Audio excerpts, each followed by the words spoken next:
Cerita ini fakta atau fiksi? Silakan putuskan sendiri.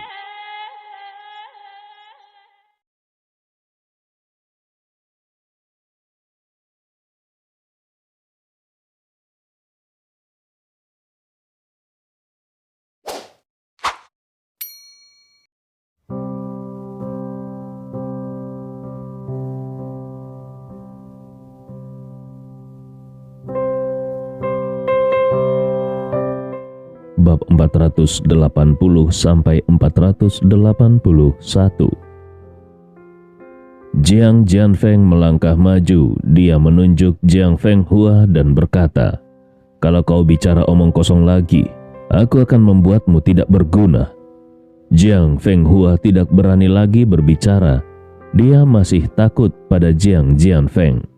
Jiang Meirong menatap wanita tua itu dan berkata dengan serius, "Aku tahu Tuan Besar ada di dalam. Dia pasti sudah memberitahumu. Apa yang harus kulakukan kalau aku ingin masuk ke keluarga Jiang, kan?" Wanita tua itu menyipitkan matanya dan mengangguk.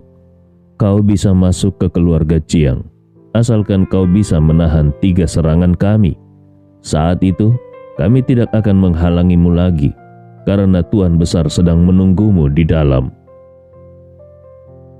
Jiang Jianfeng terkejut dan segera berkata, "Guru, bahkan aku pun tidak mungkin bisa menahan 3 seranganmu. Ini benar-benar mempersulit, Meirong." Jiang Jianfeng tahu bahwa meskipun wanita tua itu tidak masuk dalam daftar Grandmaster Tiongkok, tetapi kekuatan wanita tua itu jelas di atas dirinya. 1 serangan saja mungkin tidak akan bisa ditahan oleh Meirong. Ini sama saja dengan mencari kematian. Wanita tua itu menggelengkan kepalanya. "Tentu saja, bukan aku yang akan melakukannya." Lalu dia melihat Jiang Fenghua di sampingnya dan berkata, "Jiang Meirong, Tuan Besar memerintahkan bahwa kalau kau ingin menemuinya, kau hanya perlu menahan 3 serangan dari Jiang Fenghua. Dengan 50% kekuatannya, kau boleh melawan. Tapi aku sarankan kau langsung pergi saja dari keluarga Jiang. Ini demi kebaikanmu dan keluarga Jiang." Jiang Meirong melihat Jiang Fenghua yang tersenyum sinis, lalu dia melangkah maju dan berkata, "Tolong, ajari aku." Jiang Jianfeng segera mencegahnya. "Meirong, apa yang kau lakukan? Kau tahu seperti apa trik Jiang Fenghua?" Namun Jiang Meirong sudah memutuskan. Jiang Fenghua tertawa dingin. "Jiang Meirong, semua yang terjadi hari ini adalah masalah yang kau cari sendiri. Kau masih di tempat yang sama, sementara aku sudah melampaui banyak tingkatan. Kita seperti cahaya kunang-kunang dan matahari. Aku ingin melihat bagaimana kau bisa menahan 1 seranganku." Detik berikutnya, angin kuat langsung muncul di sekitar Jiang Fenghua dan membuat orang merinding. Sambil melangkah 3 kali, tanah sedikit bergetar dan Jiang Fenghua mengayunkan pukulan ke arah Jiang Meirong. Pukulan itu disertai dengan suara angin menderu yang memecah udara. Bahkan ada percikan api yang berputar di sekitarnya, sangat mengerikan. Jiang Jianfeng merasa ada yang tidak beres. Ini jelas bukan kekuatan 50%. Dia ingin turun tangan, tetapi wanita tua itu sudah muncul di depannya dan menekan pundaknya sambil berkata, "Jianfeng, jangan salahkan gurumu. Tuan Besar adalah segalanya bagi keluarga Jiang. Kami harus mengikuti perintahnya." Tubuh Jiang Jianfeng kaku. Dia tidak bisa bergerak. Dia hanya bisa berseru, "Guru." Pada saat ini Jiang Meirong tidak ragu lagi. Dia mengumpulkan sedikit ki dari dantiannya dan melancarkan serangan telapak tangan. Namun serangan telapak tangan itu terlalu lemah dibandingkan dengan pukulan Jiang Fenghua. 2 kekuatan bertabrakan dan Jiang Meirong langsung terlempar seperti layang-layang putus. Darah segar keluar dari sudut bibirnya. Wajah Jiang Jianfeng berubah. Tekanan yang mengikatnya hilang. Dia segera menangkap Jiang Meirong dan memberinya pil obat. Dia melihat wajah pucat Meirong. Sambil menggenggam tinjunya, dia menatap Jiang Fenghua dengan marah dan mengancam. Jiang Fenghua, aku akan mengingat ini. Kalau suatu hari kau jatuh ke tanganku, aku akan membuatmu menyesal seumur hidup. Jiang Fenghua melirik Jiang Meirong. Dia mendengus dan berjalan menuju bangunan pusat keluarga Jiang bersama yang lainnya. Jiang Meirong sudah tidak berdaya lagi. Mereka tidak perlu membuang waktu lagi. Bahkan wanita tua itu menggelengkan kepalanya dengan tidak berdaya dan pergi. Entah beberapa lama kemudian, Jiang Meirong sadar kembali. Jiang Meirong berbicara dengan susah payah. Kakak, mereka di mana? Aku masih bisa bertahan. Jiang Jianfeng tampak marah. Bisa apanya? Ambil 3 pil obat ini dan makan 1 setiap hari. Segera pulihkan dirimu dan lupakan keluarga Jiang. Aku akan mencari cara untuk ke Ye Tianzheng. Aku punya beberapa koneksi. Aku tidak percaya aku tidak bisa membawa Ye Tianzheng kembali. Jiang Meirong mencoba membujuk. Kakak, aku... Namun Jiang Jianfeng berkata, jangan bicara lagi, segera kembali. Pukul 12.30 siang di Universitas Normal Beijing, di apartemen dosen 1002.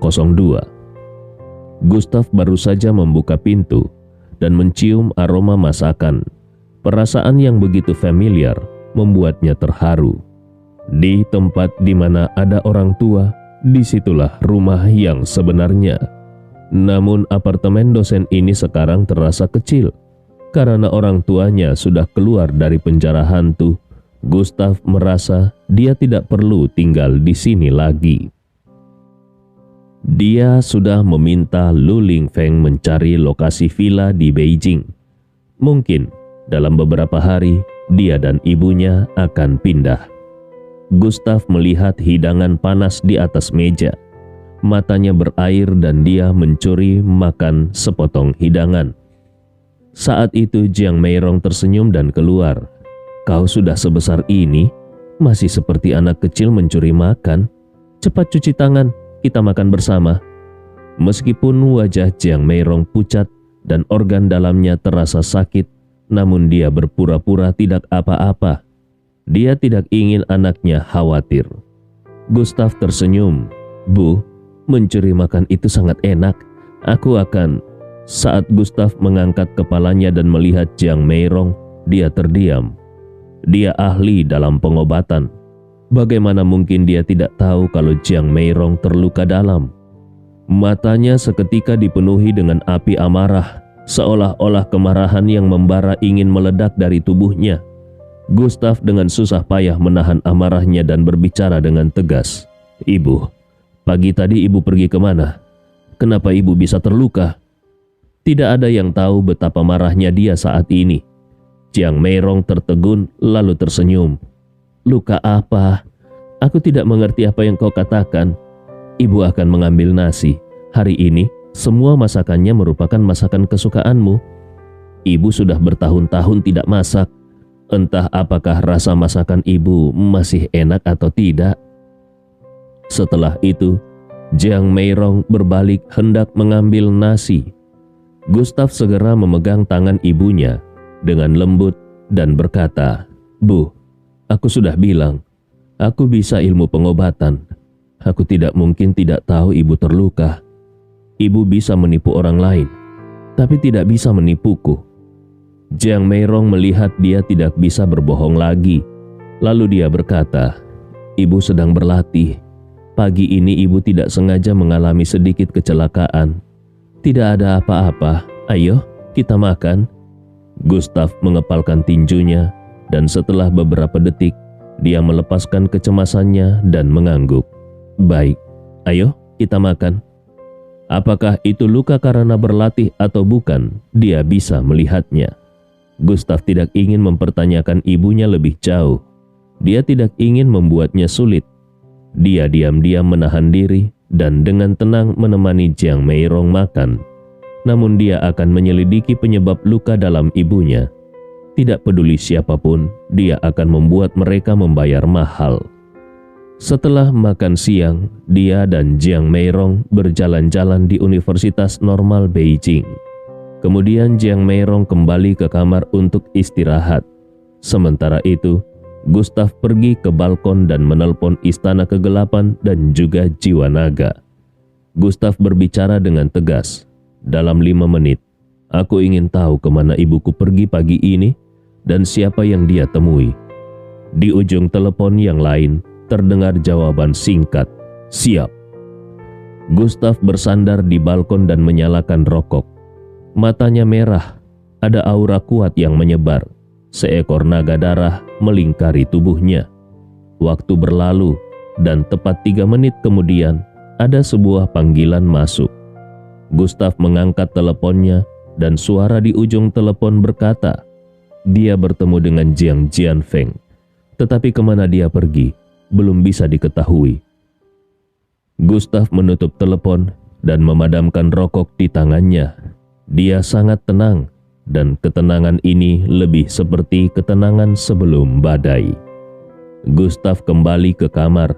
Dia mengeluarkan tanaman herbal dan menggunakan bahan obat terbaik untuk membuat sebotol eliksir spiritual. Untuk luka ibunya, eliksir spiritual lebih berguna daripada pil obat. Kemudian dia membawa eliksir tersebut dan mengetuk pintu kamar Jiang Meirong.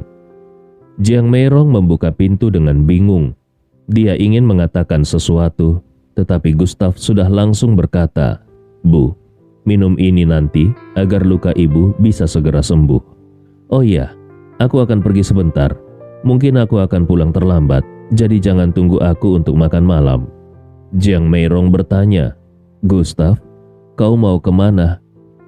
Gustav tersenyum lembut dan berkata, "Bu, ada orang yang berutang padaku. Aku akan mengambilnya kembali." Setelah mengatakan itu, dia berbalik dan pergi. Saat berbalik, senyum lembutnya hilang. Matanya terlihat dingin seperti malaikat maut yang turun dari neraka. Kehadirannya pasti akan menyebabkan badai. Jiang Meirong mengerutkan keningnya. Dia tidak mengerti apa yang akan dilakukan anaknya. Dia menutup pintu dan melihat botol berisi cairan yang tampak seperti air. Kalau meminum ini dia akan langsung sembuh? Ini terlalu dilebih-lebihkan. Dia pernah menjadi putri tertua keluarga Jiang. Barang berharga apa yang belum pernah dia lihat? Kalau ada sesuatu yang ajaib seperti ini di dunia, maka itu akan luar biasa. Dia menggelengkan kepalanya, lalu meletakkan barang pemberian Gustav di samping tempat tidur dan melanjutkan latihannya. Namun karena lukanya terlalu parah, setiap kali dia mengoperasikan energi, aliran darahnya langsung terhambat. Beberapa kali dia hampir memuntahkan darah, tetapi dia berhasil menahannya. Setelah beberapa kali mencoba dan semuanya gagal, tiba-tiba pandangannya tertuju pada botol cairan di samping tempat tidur. Bagaimanapun, ini adalah niat baik Gustav. Kalau dia tidak meminumnya, akan terasa sangat tidak menghargai Gustav. Jiang Meirong berkata, baiklah, anggap saja ini air." Lalu dia mengambil botol tersebut dan membuka tutupnya. Dalam sekejap, aura spiritual tersebar. Aura tersebut membawa sedikit aroma obat. Menghirup aroma ini membuatnya merasa segar. Dia tidak percaya, tangannya bergetar. Apa ini? Apa sebenarnya barang yang diberikan Gustav ini? Obat? Jamu? Dia tidak berpikir lebih lama dan langsung meminum beberapa teguk. Eliksir spiritual segera masuk ke tubuhnya. Energi yang kuat mengalir dalam tubuhnya. Organ dalamnya yang terluka terasa seperti terkena angin sepoi-sepoi. Dia sembuh total. Hati Jiang Meirong bergejolak. Matanya menatap benda di tangannya dengan intens. Meskipun dia tidak tahu banyak, tetapi dia tahu ini adalah barang yang sangat berharga. Lukanya benar-benar sembuh total.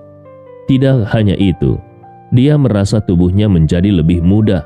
Bahkan wajahnya juga menjadi lebih muda.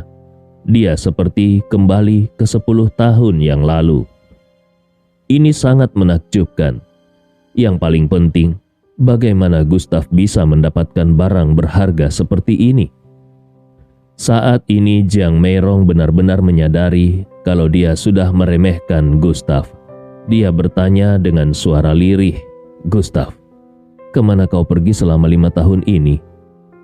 Sementara itu, di lantai atas gedung Tianjin di Beijing, Jiang Jianfeng duduk di tepi lantai atas sambil minum alkohol. Apa yang sebenarnya terjadi hari ini membuatnya sangat marah. Setelah mengantar Jiang Meirong pulang, dia tidak bisa menahan amarahnya dan pergi mencari Jiang Fenghua. Tepat saat dia hendak berhenti, lelaki tua itu muncul dan memberi perintah tegas bahwa dia tidak boleh menyentuh Jiang Fenghua. Perintah lelaki tua itu tidak bisa dia abaikan. Jiang Fenghua seolah mendapatkan kartu kekebalan dari kematian. Jiang Jianfeng berkata, "Kurang ajar." Kemudian dia langsung melempar botol alkohol di tangannya ke tanah. Botol itu pecah dan alkohol tersebar. Saat ini, sebuah bayangan hitam muncul. Mata Jiang Jianfeng menyipit dan telapak tangannya langsung menuju bayangan itu. Tetapi ketika dia melihat siapa itu, tangannya langsung berhenti di udara dan dengan ekspresi terkejut dia berseru, "Gustav, bagaimana kau bisa ada di sini?" Ekspresi Gustav terlihat dingin dan tanpa basa-basi dia berkata, "Bawa aku ke rumah keluarga Jiang." 5 kata singkat itu membuat Jiang Jianfeng merasakan bahwa hawa dingin menyelimutinya, bahkan membawa sedikit tekanan. Dia bergumam di dalam hatinya, "Kekuatan anak ini ternyata sekuat ini." Sesaat Jiang Jianfeng merasa kalau dia bertarung dengan Gustav sekarang, dia mungkin tidak akan menang. Bagaimana mungkin dia punya pikiran seperti itu? Suara dingin Gustav terdengar lagi, "Bawa aku ke keluarga Jiang." Jiang Jianfeng teringat sesuatu. Dia terkejut berkata, "Apakah ibumu memberitahumu apa yang terjadi hari ini?" Jiang Fenghua diberi kartu kekebalan dari kematian oleh lelaki tua itu. "Kalau kau bertindak, kau hanya mencari mati." Gustav tertegun lalu tersenyum tipis. Jadi sampah yang melukai ibuku itu bernama Jiang Fenghua. Nadanya sangat dingin, dingin sampai ke tulang. Jiang Jianfeng menyadari dia telah keceplosan. Dia ingin sekali menampar dirinya sendiri. Dia berkata, "Gustav, sebaiknya sekarang kau lebih banyak menghabiskan waktu dengan ibumu. Bagaimanapun, sekarang akhirnya kalian bisa berkumpul lagi." Gustav memandang pemandangan kota Beijing dari atas dan berkata, "Kalau kau ingin aku berhenti, baiklah, aku akan mendengarkan. Aku hanya ingin melihat seperti apa keluarga Jiang itu. Lagi pula, keluarga Jiang adalah tempat ibuku dibesarkan. Bagi orang biasa, itu adalah rumah kakeknya. Aku hanya ingin melihat. Ini penting untuk pertumbuhan jalan bela diriku. Kalau aku memiliki target, aku bisa menjadi lebih kuat, bukan?" Jiang Jianfeng mendengar kata-kata Gustav, dan ketika dia melihat penampilan Gustav, tampaknya Gustav sudah lebih tenang dan tidak marah. Apakah anak ini benar-benar mengerti? Dia tahu sifat Gustav. Kalau hari ini tidak membawa anak ini ke keluarga Jiang untuk melihat, Gustav pasti tidak akan berhenti. Dia berpikir selama beberapa detik dan kemudian menghela nafas panjang. Baiklah. Sekarang ini adalah satu-satunya cara di mana aku bisa membantumu. Semoga setelah melihat keluarga Jiang, kau bisa lebih tenang. Ingat, hanya boleh melihat, jangan macam-macam." Gustav tersenyum. "Aku mengerti."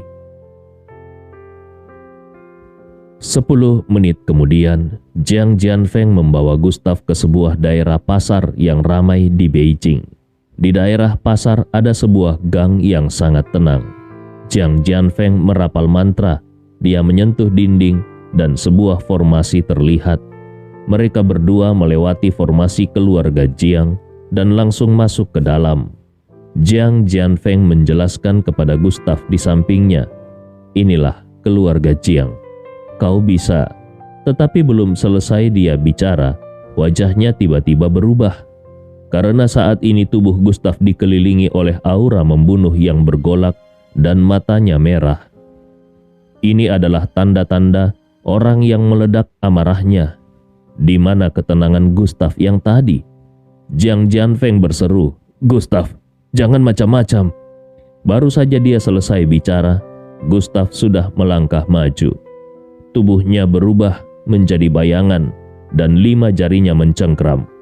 Papan nama keluarga Jiang langsung diambil. Detik berikutnya, papan nama keluarga Jiang dihancurkan dengan satu pukulan. Serpihan kayu pun beterbangan. Pada saat ini Jiang Jianfeng terpaku. Dia berkeringat dingin. 2 penjaga pintu yang tersadar juga terpaku. Mereka tidak menyangka ada yang berani menyerang keluarga Jiang, bahkan menghancurkan papan nama keluarga Jiang. Ini adalah penghinaan besar bagi keluarga Jiang. Apakah anak ini sudah tidak ingin hidup lagi? Salah satu dari penjaga itu berkata kepada Gustav, "Kau hanya mencari mati." Kemudian 2 tombak panjang langsung menusuk ke arah Gustav. Sinar dingin berkilauan dan cahaya tombak menyebar. Saat tombak tersebut hampir menyentuh Gustav, tinju Gustav tiba-tiba menghantam. 2 tombak panjang itu pun langsung hancur. Gelombang energi kuat menyebar dan langsung membuat kedua penjaga terpental. Di udara, mereka memuntahkan darah dari mulut mereka. Tiba-tiba ada teriakan yang menggema di seluruh keluarga Jiang. "Jiang Fenghua, keluarlah dan matilah kau!" Teriakan itu mengandung amarah besar di hati Gustav. Saat ini, Gustav memegang pedang pembunuh naga. Tubuhnya memancarkan suara naga dan dia seperti dewa perang yang muncul. Cerita ini fakta atau fiksi? Silakan putuskan sendiri.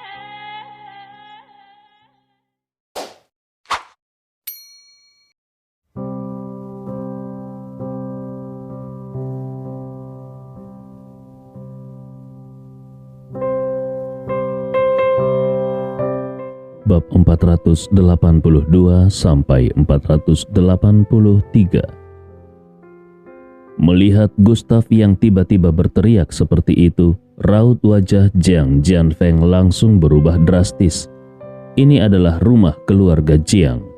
Gustav baru saja menghancurkan papan nama keluarga Jiang dan sekarang Gustav bahkan tidak pergi. Bukankah ini mencari mati namanya? Masalahnya bukan hanya itu. Gustav bahkan berteriak di depan pintu untuk meminta nyawa Jiang Fenghua. Jiang Fenghua dilindungi oleh imun dari hukuman mati oleh tetua keluarga Jiang.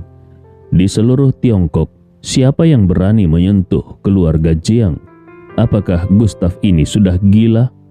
Selain itu, sang tetua selalu menganggap Gustav sebagai aib keluarga Jiang. Sekarang aib itu datang mencari masalah. Sang tetua pasti marah besar. Bagaimana mungkin Gustav bisa bertahan hidup? Jiang Jianfeng tidak ragu lagi. Dia melompat maju dan meraih bahu Gustav dengan 5 jarinya. Lalu dia berkata dengan serius, "Gustav, cepat pergi. Aku akan menahan mereka. Kau sudah membuat masalah besar. Dan ini adalah masalah besar yang tidak bisa ditebus." Gustav melirik tangan di pundaknya dan berkata dengan tenang, "Ini bukan urusanmu. Bahkan tidak ada hubungannya dengan keluarga Jiang. Aku hanya menginginkan nyawa Jiang Fenghua. Itu saja." Kata-kata Gustav mengungkapkan amarah yang mendalam. Gustav melanjutkan kata-katanya, "Dia telah melukai ibuku. Jadi dia tidak berhak hidup. Itu prinsipku. Kalau kau juga ingin merusak prinsipku, maka maaf Jiang Jianfeng, kau adalah musuhku." Setelah dia selesai berbicara, cahaya merah keluar dari tubuh Gustav. Seekor naga darah melingkari tubuh Gustav. Matanya yang buas menatap tajam ke arah Jiang Jianfeng. Seolah-olah kalau Jiang Jianfeng tidak melepaskannya, naga darah itu akan langsung melompat turun dan menelannya. Jiang Jianfeng berkata, "Bayangan naga darah ini lagi." Jiang Jianfeng tanpa sadar melepaskan jarinya dan mundur. Naga darah itu menatapnya dan membuatnya merasa terancam. Namun dia tetap berkata untuk memperingatkan, "Gustav, jangan gegabah. Untuk pukulan Jiang Fenghua itu, aku akan membantu Jiang Meirong mendapatkan balasannya. Kekuatanmu dan para ahli keluarga Jiang terlalu berbeda. Kalau para ahli keluarga Jiang keluar, itu akan benar-benar merepotkan." Saat itu Jiang Jianfeng merasakan sesuatu. Wajahnya berubah drastis dan dia berteriak, "Gustav, cepat pergi, tidak ada waktu." Baru saja kata-kata itu terucap, terdengar suara teriakan, "Kau mau pergi kemana? Sekarang sudah tidak ada lagi kesempatan." Detik berikutnya, belasan sosok melompat keluar. Seorang wanita tua, Jiang Fenghua, Jiang Zhenru, dan banyak ahli keluarga Jiang lainnya. Sang tetua tidak keluar, tetapi kepala pelayan keluarga Jiang, yaitu Jiang Haishan, keluar. Melihat Jiang Haishan sama saja dengan melihat sang tetua. Ini menunjukkan betapa marahnya sang tetua. Semua mata tertuju pada papan nama yang hancur di tanah, dan semua orang menghirup napas dingin. Benar-benar ada yang berani menghancurkan papan nama keluarga Jiang. Apakah mereka sudah bosan hidup? Beberapa detik kemudian, kemarahan tidak terlihat menyebar. Mata Jiang Haishan sedikit menyipit dan tertuju pada Gustav. Dia tentu tahu bahwa ini adalah Gustav, putra Jiang Meirong, anak yang tidak diterima keluarga Jiang, sampah yang lahir dengan akar fana. Suara Jiang Haishan pun mengandung ancaman. Dia berkata, "Kau tahu apa yang kau lakukan? Menghancurkan papan nama keluarga Jiang dan melukai para ahli keluarga Jiang?" Sang tetua sangat marah, dan kemarahan ini tidak bisa kau tanggung. Bahkan tekanan tak terlihat menekan ke arah Gustav. Gustav mendengus dingin. "Di mana Jiang Fenghua? Aku hanya datang untuk mengambil nyawanya. Hanya itu. Tapi kalau kalian berdiri di depannya, aku juga akan menghapus kalian semua." Mendengar ini, semua orang terkejut dengan nada bicara Gustav. Bukan hanya ingin membunuh Jiang Fenghua, tetapi bahkan siapapun yang menghalangi akan dibunuh. Ini terlalu sombong. Ini di Beijing, di keluarga Jiang. Siapa yang memberinya keberanian untuk bertindak seperti itu? Saat itu Jiang Jianfeng segera berdiri. Dia menghalangi Gustav dan berkata sambil tersenyum, "Anak muda ini tidak tahu banyak. Jangan marah, aku akan membawanya pergi." Jiang Jianfeng baru saja ingin menarik Gustav, tetapi sebuah pedang dingin sudah mengarah padanya dan menghalangi jalannya. Dia melihat orang yang mengayunkan pedang. Itu adalah gurunya, wanita tua itu. Jiang Jianfeng mencoba berbicara. "Guru." Wanita tua itu menggelengkan kepalanya dengan pasrah. "Jianfeng, pagi ini Jiang Meirong menerobos masuk ke keluarga Jiang. Gurumu ini sudah sangat baik hati dan membiarkannya pergi. Sore ini, putra Jiang Meirong juga menerobos masuk ke keluarga Jiang.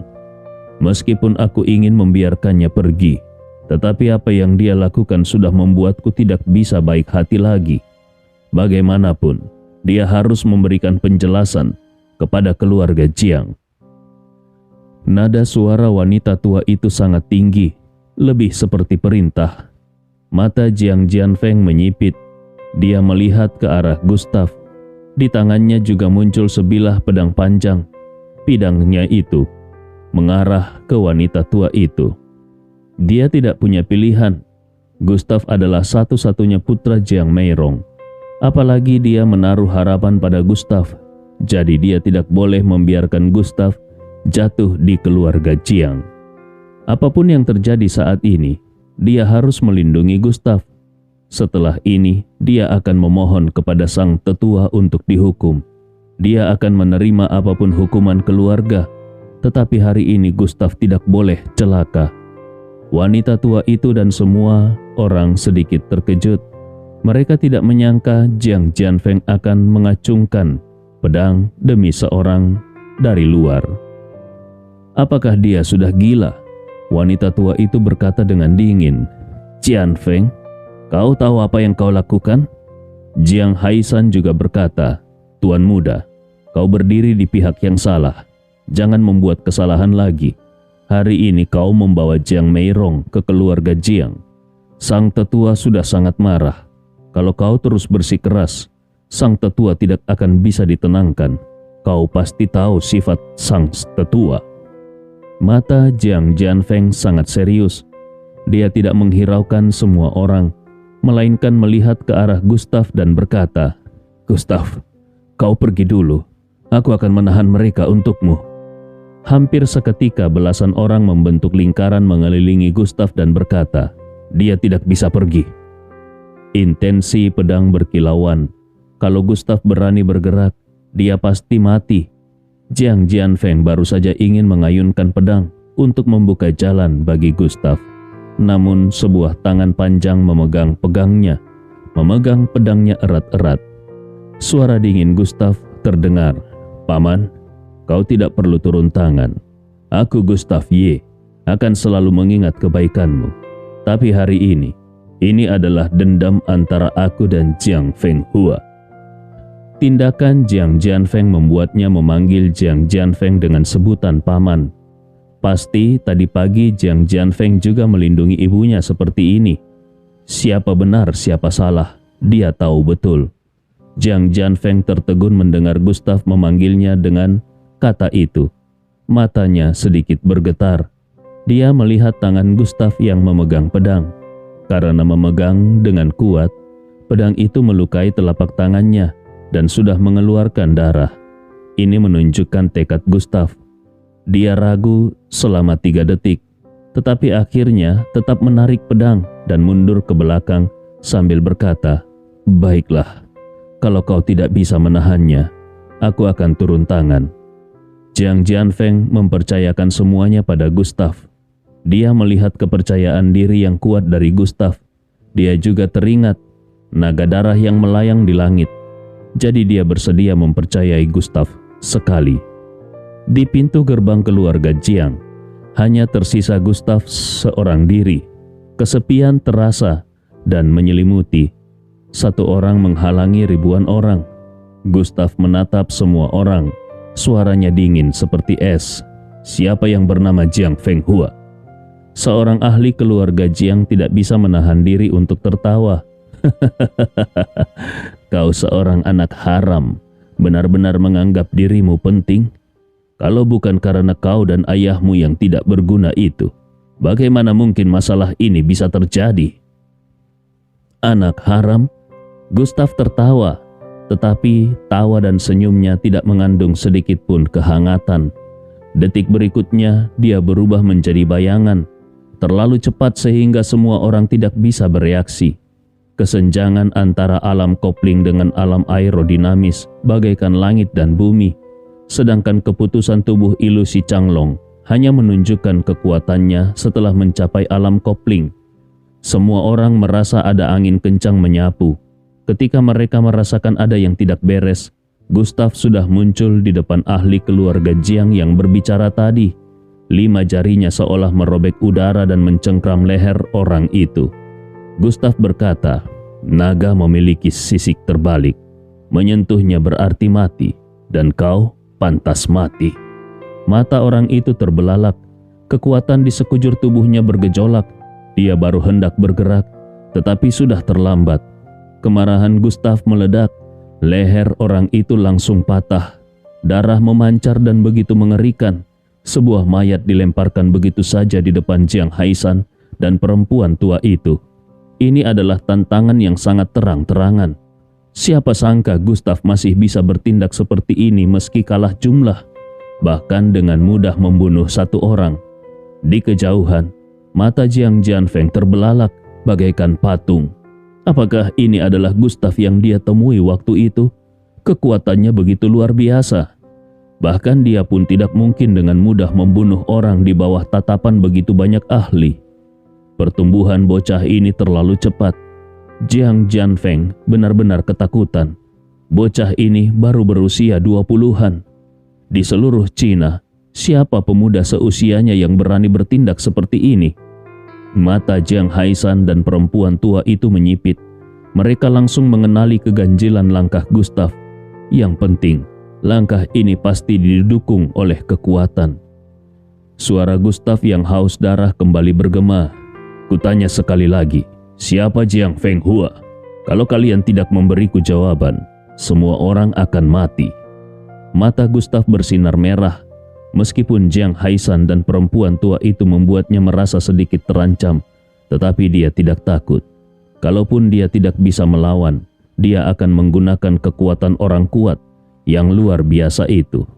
Demi ibu, itu pantas untuk dilakukan. Selain itu, setelah dia mengeluarkan niat pedang pemecah surga, kedua orang ini mungkin tidak akan bisa menahannya. Saat ini Jiang Fenghua berdiri. Pedang panjang di tangannya memancarkan aura yang sangat kuat, dan dia berkata dengan dingin, "Akulah Jiang Fenghua.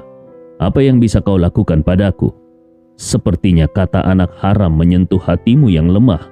Apakah itu bukan fakta? Ibumu wanita murahan yang tidak mau masa depan yang cerah, menikah dengan sampah dan menentang keinginan tetua Jiang, hingga melahirkanmu si anak haram ini.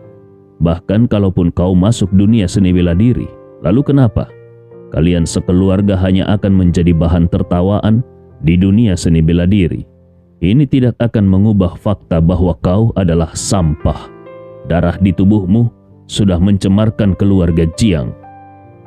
Alasan Jiang Fenghua berani berdiri dan berbicara seperti itu sepenuhnya karena dia berdiri di samping Jiang Haisan dan perempuan tua itu.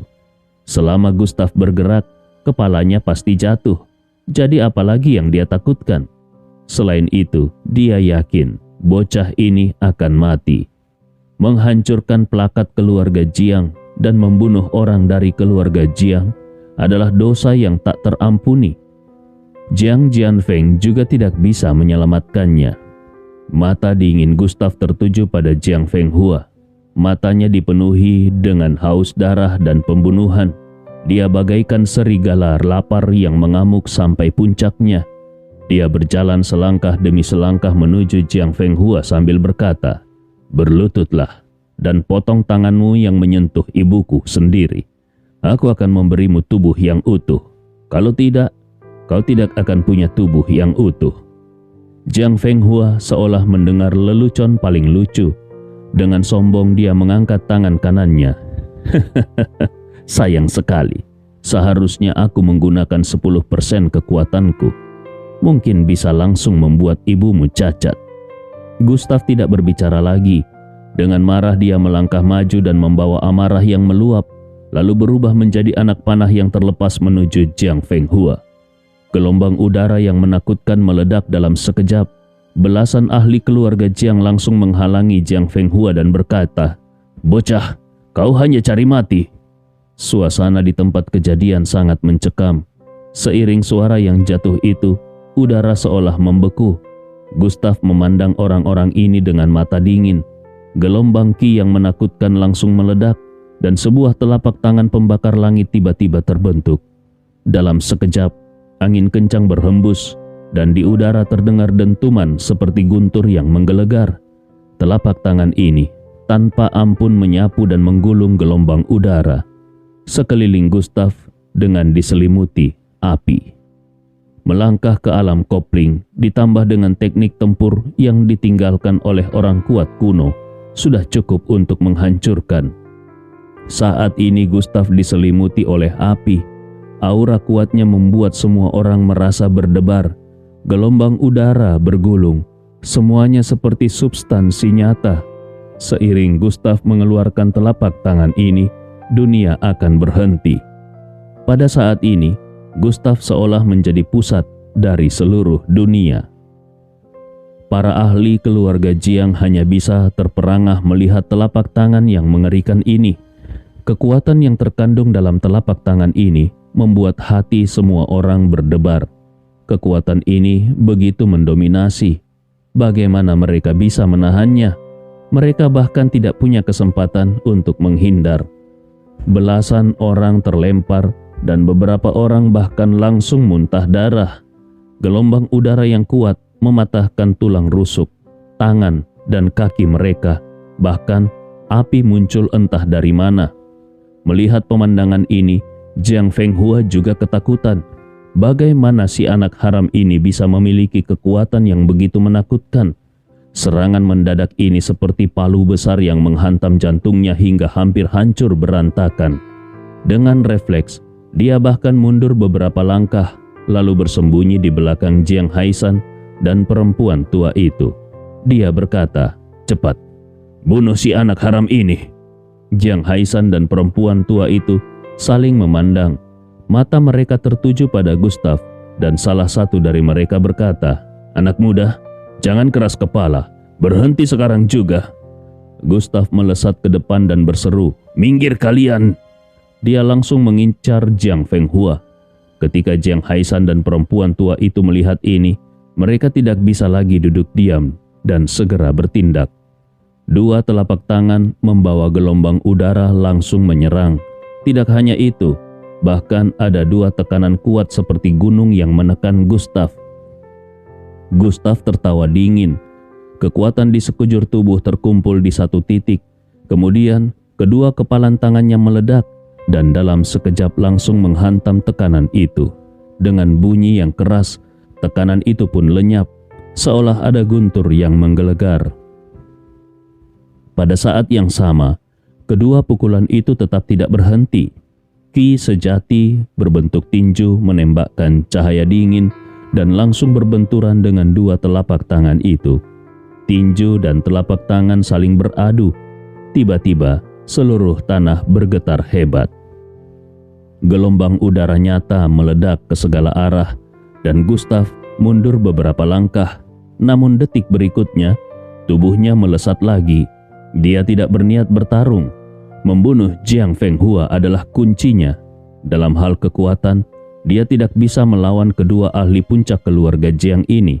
Tetapi dalam kecepatan, dia mendominasi. Gustav mengeluarkan keputusan tubuh ilusi Changlong dan secepat kilat dia bergerak seperti guntur. Langkah tubuhnya yang aneh itu membuat orang kebingungan dan sulit untuk mencegah. Kecepatan Gustav yang ekstrim ini membuat orang takjub. Setelah menerobos bayangan telapak tangan Jiang Haisan dan perempuan tua itu, dalam sekejap Gustav telah tiba di samping Jiang Fenghua. Ekspresi kedua orang itu langsung berubah. Mereka hendak menghalangi Gustav, tetapi sudah terlambat. Gustav sudah muncul di depan Jiang Fenghua dan tubuhnya tiba-tiba berhenti. Sepatunya bergesekan dengan tanah, mengeluarkan suara yang tajam dan menusuk.